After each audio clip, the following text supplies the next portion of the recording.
بسم اللہ الرحمن الرحیم۔ شروع اللہ کے نام سے جو بڑا مہربان نہایت رحم کرنے والا ہے۔ حضرت علی رضی اللہ تعالی عنہ نے ارشاد فرمایا، اگر میری زندگی میں دکھ نہ ہوتے تو میں اپنے رب کے ساتھ دعا کا رشتہ کیسے نبھاتا۔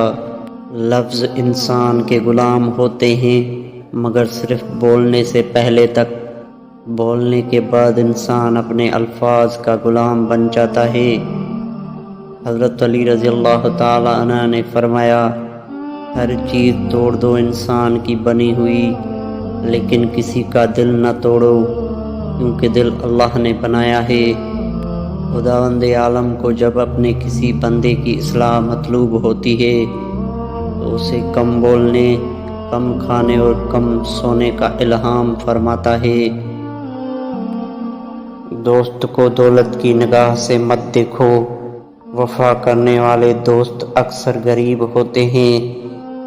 زندگی کے ہر موڑ پر صلح کرنا سیکھو، کیونکہ جھکتا وہی ہے جس میں جان ہوتی ہے، اکڑنا تو مردے کی پہچان ہوتی ہے۔